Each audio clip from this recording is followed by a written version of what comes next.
more can I say? Top Billin.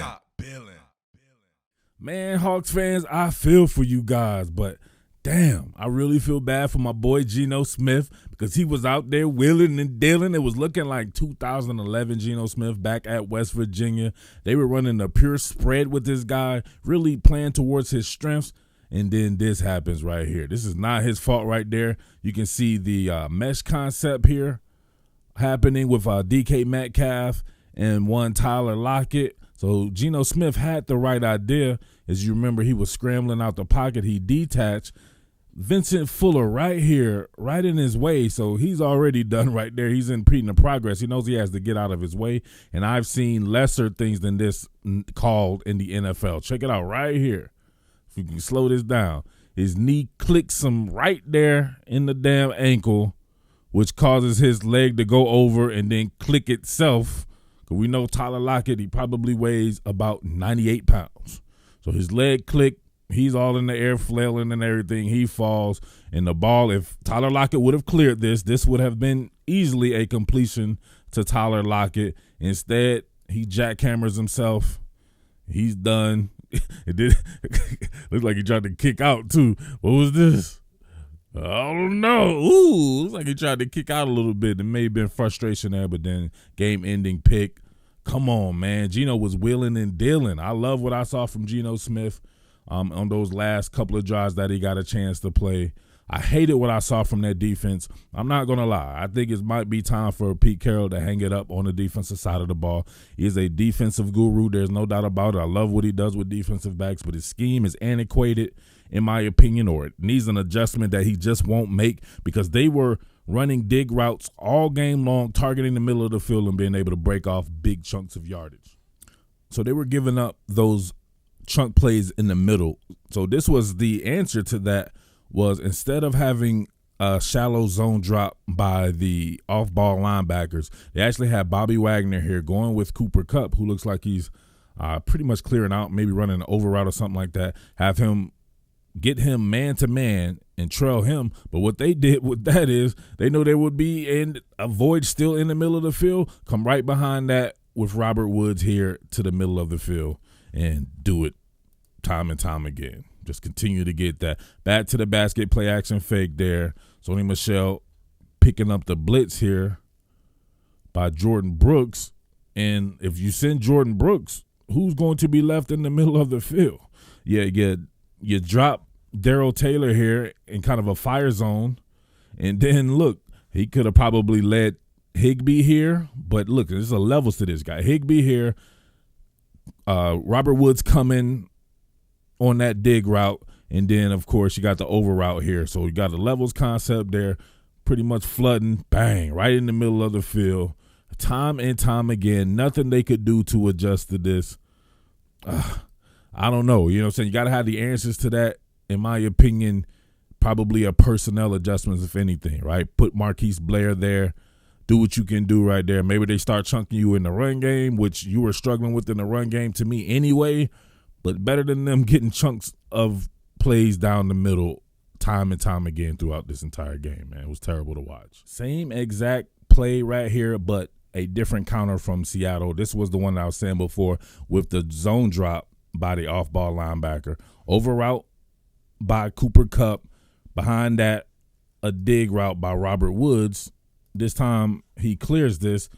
Not enough depth by the inside linebacker, by the off-ball linebacker, Bobby Wagner, which is going to be tough to do. Is tough to run that way, but in your normal deep third scheme here, there are going to be parts that are just going to naturally be open, and one of them is going to be an over route if the cornerback on the other side doesn't get enough depth. And what they did with this, it looked like it actually may have been man-to-man coverage on that side of the field because there's nobody back here.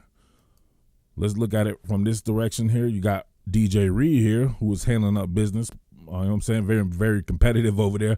Unlike some guy who is not playing, who I said was not that good of a corner, and everybody wanted to battle me about that. Even his mother. Trey Flowers. Trey Flowers. But look, you can see it right here.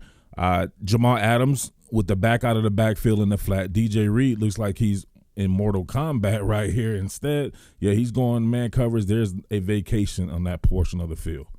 Somebody needed to be there. Not sure where Quandre Diggs was at in his coverage there, but they probably ran somebody to run him off as well. Lots of voids in this particular scheme, man. Oh, yeah, salute to my man, Chef Russell. Get well soon, my friend. Hopefully that injury does not keep him out any longer than this particular game here. Damn, that didn't look good at all. And we know how tough that dude is, so if he couldn't come back, he had to be in excruciating pain here. But the Rams were in excruciating pain for a little bit because my man Geno Smith was willing and dealing. We see him here on the pool. Originally, he wants to go front side here, looking at Tyler Lockett here. He sees they're in pure zone coverage. Looks like they were just trying to keep everything in front of him and not give up a chunk play. Looks like he wants to evacuate, resettles himself here, and then Will Dissly does a good job of going back towards the middle of the defense where the void should be, and Geno recognizes that bad boy. Bang! Got him right in the middle of the field right there. Dissly does a good job of getting north-south as well. Love that play right there. And then on this particular play, Metcalf on a fade right here. Metcalf's route running has gotten a lot better. I got to give him credit for that, no doubt about that. He was playing, when he got his hands on the ball in this game, man, he was a savage beast. There's no doubt about that. Not sure what happened to the corner right here. He misjudged this big time. But great job of Geno putting it a little bit further back. The defensive back mistimed his jump or couldn't judge the ball in flight or something like that. It was a good play by both Metcalf and Smith.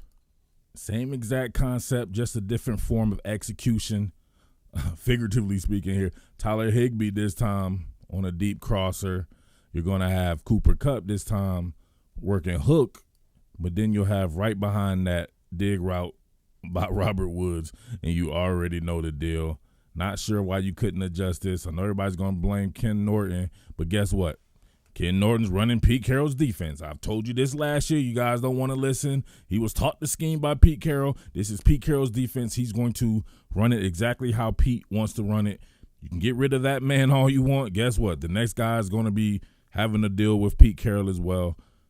Might be time for Pete Carroll to be the one to go completely give up the defense if you just want him to be a CEO type guy. But it may be time, it may be time to just move in a different direction and just do something new. That's just my opinion there. See Stafford here on the pool. They pick up the blitz by Wagner, and you can see it starting to take shape right here. Going to be a void in the middle of the defense when they run Higbee off right here. Come right behind him, and look at that. He threw it before Robert Woods was even out of his break. He just throwing it to a spot damn near. You literally got hit with this all game long. All game long. I can't even remember how many catches Robert Woods has. For one, is late as hell. And your boy Mid-Atlantic Murph here, tired than a mug. So if it's a bunch of mistakes on this content, I apologize. I'm just tired.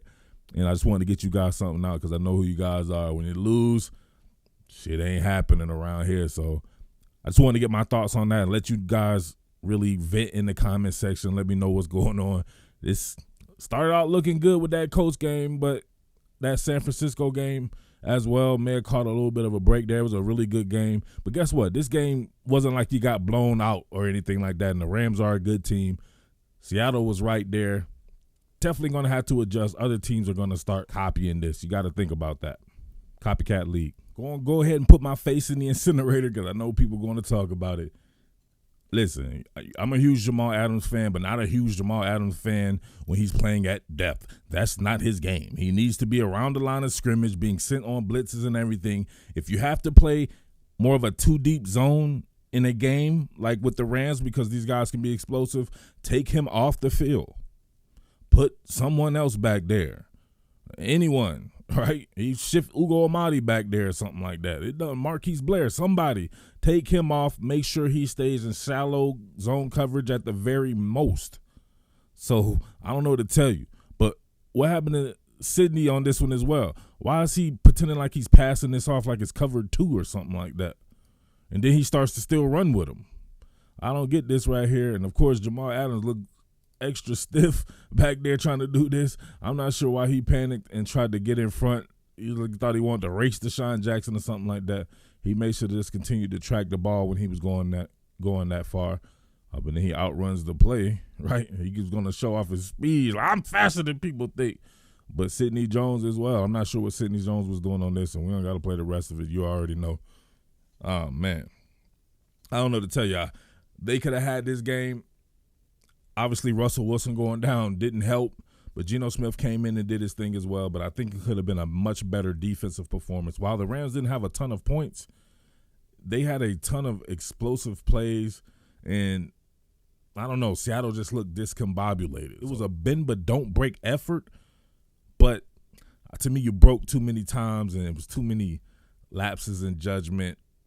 Got to go back to the drawing board on that bad boy. Just wanted to get some quick post-game thoughts out there. Let me guys know what you think about that one. I may come back, do the regular type content, but I don't know. You know how you guys be not supporting when you lose, so we shall see about that. But tough loss right there, man. Do not hang your heads and think the season is over. It's a long way to go.